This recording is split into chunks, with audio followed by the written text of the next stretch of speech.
Okay, so question to the house: would you love a woman who shows an assassin? Why not? Okay, I don't get. okay, you don't get. Since Why when not? did that become, a thing? Okay. How about you? Yes. I think you shouldn't ask me that. But then, uh, Hmm. it depends. It depends on depends. what. It really Depends depends. on what. If I am a troublemaker, Hmm. I definitely will.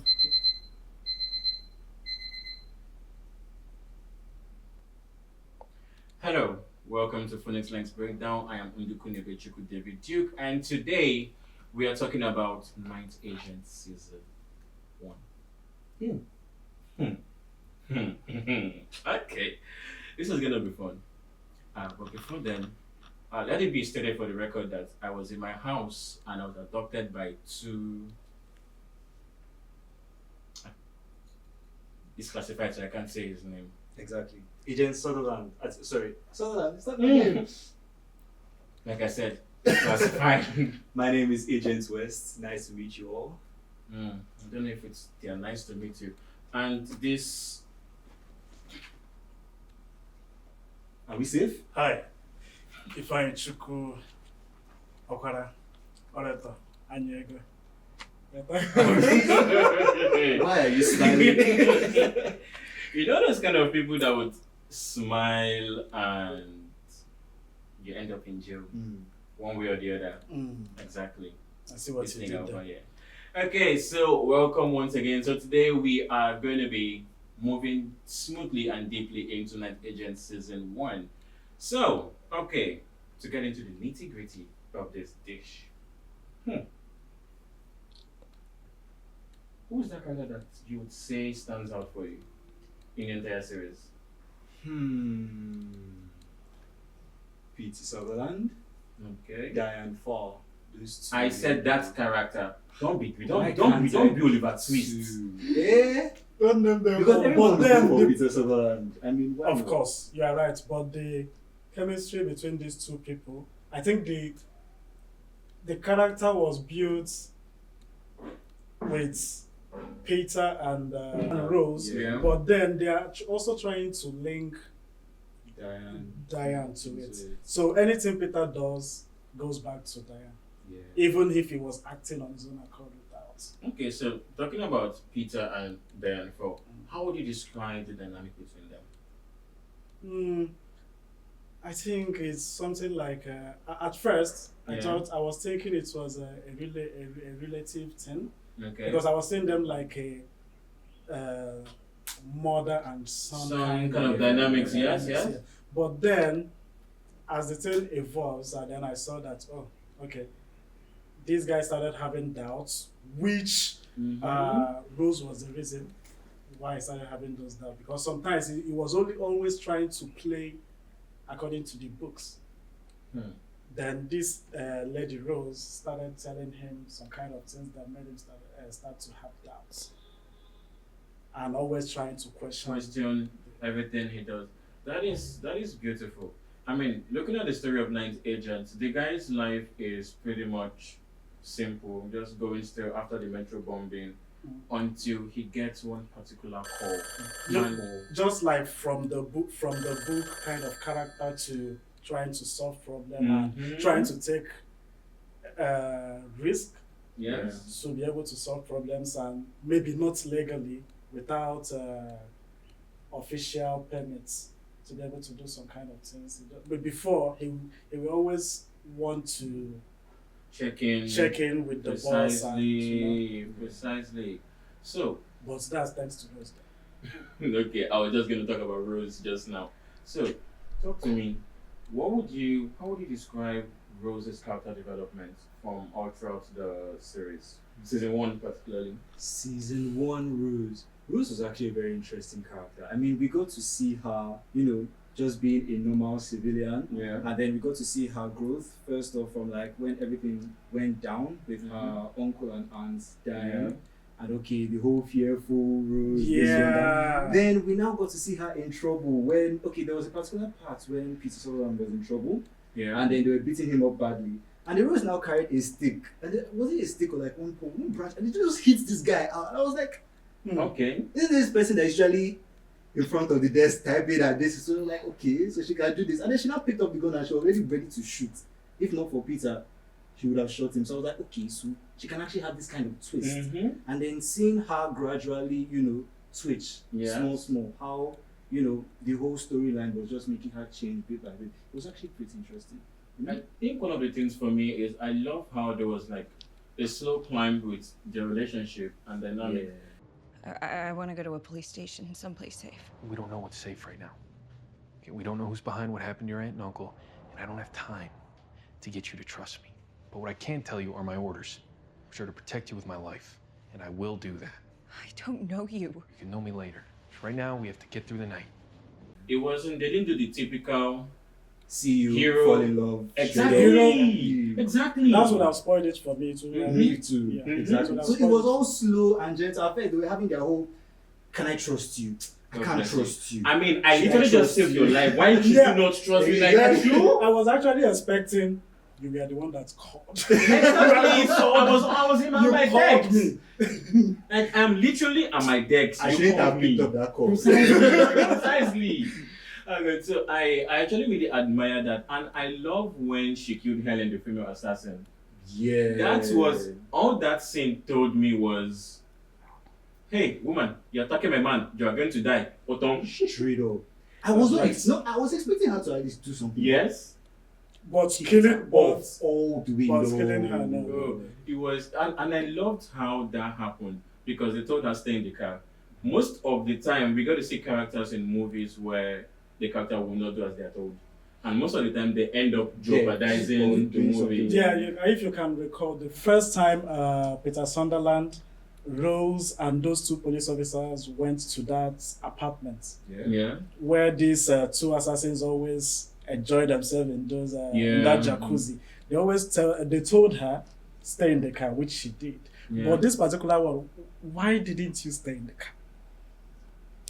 Then during the fight and everything and during the throw off, I thought stay in the car. Okay, not staying in the car. Then seeing the fight, I was just thinking that she would just scare the lady off and stuff. But then killing her was she something did like it. I really enjoyed the character build up of Rose. Then the other characters I really enjoyed a lot was the assassins. Having a little relationship. Yeah. Going on, And that chemistry of this unsettling chemistry. Yeah. Don't you like it here? Yeah, I like it. I don't want to become like them. Like who? I feel like if they had more time, they would have changed. If they actually The had- assassins. Yeah. If they had more time, they were having this gradual, I think family. it's actually I not want to that raise a straight. family. The lady wanted, no, the guy doesn't. It was something that it was possible, in one lifetime. I think the lady, And Yes. then the lady is always curious. it's a fluke the lady has. She wants to see what it's like to just have the but So she was the one actually influencing Yeah, the guy. she's the one. She's not really in it practically. That's correct. Okay, so to a more interesting dynamic, what would you guys say about the build up, the link between the characters? Because we have Rose and Peter, we have Diane Farr, we have in a different committee we have Vice President Ashley, we have Gordon the contractor, we have the assassins, The assassins. different party. Then in a different link, we have Chelsea Arrington, the bodyguard to the- Maddie, So the vice the president. Vice President's daughter. daughter, yes, and you have Eric Monks, the Yeah. guy that comes in. Then you on the fourth part, this is crazy. You have Maddie's art teacher, Paulo, and the metro bombing / Maddie's kidnapper, Colin.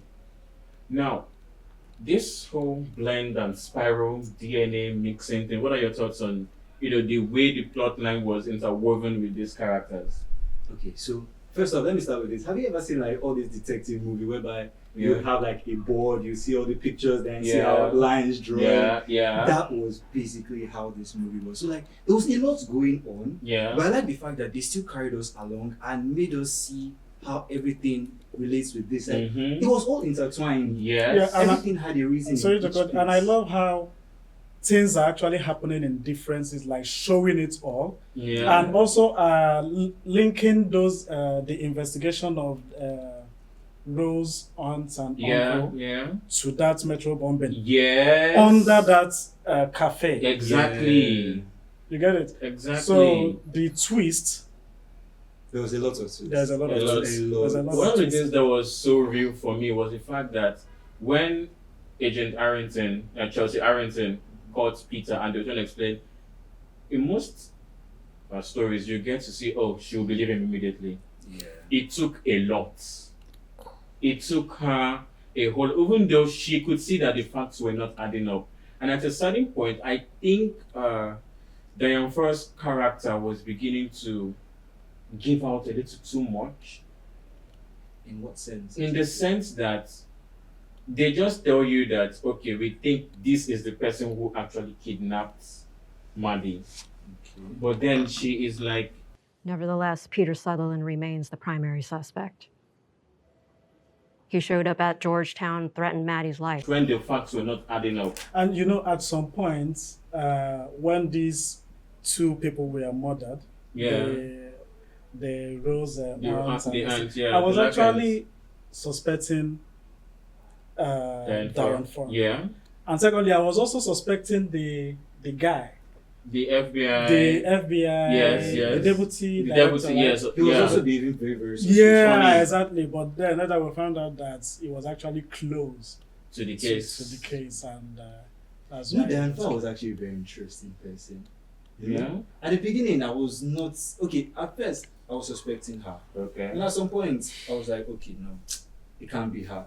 Then after this guy now died, and I went back to suspecting her again. Yeah, I was like, exactly. That's what I was unsure, like, can I trust this woman or not? Then Yeah. she now finally did the biggest mess up in that whole series. Mentioning the Because- trooper's name. Exactly. I'll set up a meeting with POTUS ASAP. Have your trooper friend drop her at the loading dock. I mean, Peter Sutherland sent his best friend to watch after Rose. And he didn't And tell He you. didn't tell you, and you now mentioned how. How did you know? Exactly. That. Exactly. Uh, But you And know, Bro was very Yes. calm when he noticed Yeah. it. Yeah. He Which noticed, I which was like, was like, I'm just feel feeling I a bit need to stressed, that appreciate kind the of- writer for that because most people, their immediate reaction would be, I did not I tell didn't- I didn't tell you it was this, with a this, trooper. this. And the next thing, fight to start, Exactly. wahala and everything. because I was telling myself that Composure. if he did that, the best thing to do would just be to knock her out in that office. I think that Peter Sunderland, his character is always chill and controlling his anger yeah. and emotions, because when they were chasing Rose and Peter Sunderland in that Airbnb where they hid themselves, Yeah. he called Diane Ford, Yeah. and she was the only one that knew where they were. Exactly. Then this Rose lady started suspecting Diane Ford, Mhm. but then he reported into the office and said nothing Nothing. about it. Me, when I get to that office, for me, when I get to that office first, I wouldn't even start asking questions. If I have a gun, I will shoot you because you're a suspect already. That course. is too far. Of course, you are the only one I called with my direct phone. No, she brought up one excuse one time. Yeah, she was that there was spyware. Yeah, There was Yeah. And then she now spyware on returned the it. phone and they even said confirmed that. So that was even That- one thing that- that threw me that's off. really- Oh, yes. It threw me off, but that's what I'm saying. I wouldn't even ask. I would just kill you straight. Okay. And that is how, my young friend, you will end up in maximum security. Straight up. Straight. No questions asked. You want to go and kill the chief of staff? Dead here. But then I believe nobody will even suspect because they are close. They won't even suspect him. Don't suspect everybody. Or else, maybe because people, the allegation against his father before he died, and people Yeah, doesn't there is like that. him. They use that. There is I heard that they might too. use There is that that against too. him. There If is not, that too. they can really escape. So, do you think, for you, did the story end well? Did season 1 end well for you? Did it have a good ending? Yes. Had a very interesting. Yes. I like the action at the enemy. Come on.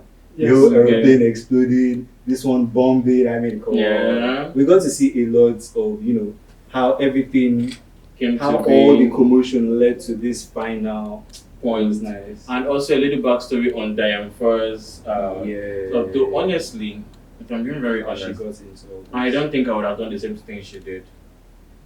One thing that's been repeated time and time and time over again, you cannot cover one bad deed with another bad deed. It never works out. Because it's more like because literally she began to kill people and end people's life to cover up an action that was done. Just put it out there because eventually, this is literally 1 year later, the truth came out. Pretty much. So, And nothing happened. Nothing happened. exactly. That the president was still fine at the end of the day. Yeah. So, okay, ladies and gentlemen, we've come to the end of season 1. Don't worry, season 2 is coming in the next episode, so just stay tuned, okay? But before then, well, as our custom is, I can't leave you alone because these 2 people that kidnapped me will not let me go in peace. So, if I may, back to your basement. I think your flight to Washington DC is waiting for you. Thank you very much. So I remember looking at Chuku David Duke, yours truly Vigilante, and see you next time.